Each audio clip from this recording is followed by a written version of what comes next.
Je dis mais elle me viole d'hypnose, elle me force.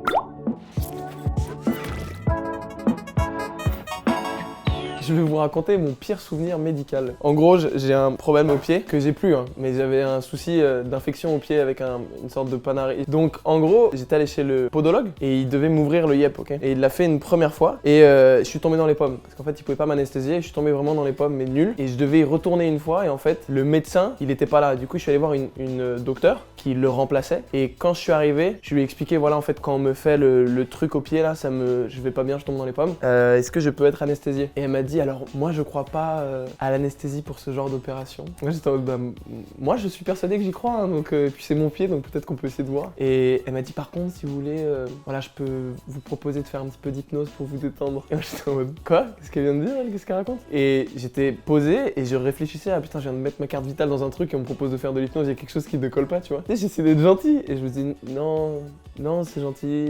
Et puis là, tu sais, je commence à la regarder un peu plus et je vois, elle a un petit badge avec écrit Corinne. Je sais pas pourquoi j'ai besoin de le préciser, mais je trouve que Corinne et hypnose, c'est cohérent. Je trouve qu'on comprend mieux le personnage. Et elle m'a regardé, elle a fait, allez. Comme si c'était un shot en soirée, tu sais, genre, allez, un petit peu d'hypnose, quoi, putain. Il y avait ma mère d'ailleurs dans la salle qui était là et qui regardait. Ma mère, elle dit, allez, mais Panayotis, je fais pour la dame et tout. Mais je veux pas me faire hypnotiser, j'ai pas envie. J'ai peur. Et juste à un moment, je me souviens, elle prend mon pouce et dit, non, mais ce sera très simple. Allez-y, faites-moi confiance, tout va bien. Voilà, je suis apte à hypnotiser parce que voilà, j'ai suivi des petits cours et puis j'ai aussi suivi des études complémentaires de tutos sur YouTube. Moi je me disais, tu n'es même pas apte à prononcer le mot YouTube. Et elle prend ma main et je te jure, très discrètement, elle commence à dire, là par exemple, vous sentez que... Et elle essayait de le faire discrètement, tu sais, parler avec une voix grave et tout. Je dis, mais elle me viole d'hypnose, elle me force, tu sais, j'étais en mode... Vous voyez déjà dans les hypnotiseurs, les hypnotiseurs anonymes, genre, bah, un jour elle a claqué des doigts et après c'était plus pareil. Et ça me faisait bader et puis juste, je craque, tu vois, et je dis, ok, allez-y, je lui tends ma main. Et elle prend ma main, elle est trop contente, tellement heureuse. Et ça m'a rendu heureux parce que je me disais, putain, ça se voit que Corinne, personne la croit dans son entourage quand elle dit qu'elle va réussir à hypnotiser des patients. Et là, d'un seul coup, elle l'a fait, tu vois. Je savais qu'elle allait la raconter à son mari et tout ce soir. J'étais trop content. Elle prend ma main et là, elle me dit,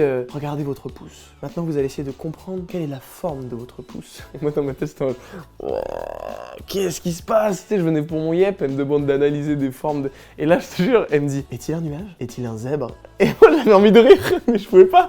Et en fait, à un moment, je me suis dit, vas-y, fais-lui un petit kiff, fais-lui croire que ça fonctionne un peu, tu vois.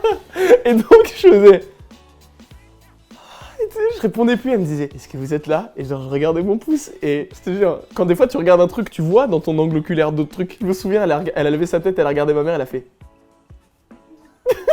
Genre, c'est Coco qui l'a fait, quoi. À un moment, tu sais, je suis comme ça, et elle dit, maintenant, vous allez voir, les formes vont s'interposer sur votre pouce. Et elle prend la lumière qui était un peu sur son bureau, et elle se met à tourner comme ça, autour de mon pouce, pour que ça fasse des ombres portées un peu différentes et tout. Et là, je commence à être ému, elle me touche un peu, cette dame, tu vois. Et là, je me dis, vas-y, pas grave, tente d'être un peu dedans, et je commence vraiment à regarder le truc. Et là, vu qu'elle pense que je suis hypnotisé, elle va chercher le scalpel pour m'ouvrir le yep, et donc moi, j'ai le pied comme ça, la main, et je te jure, je la vois approcher, et je fais genre...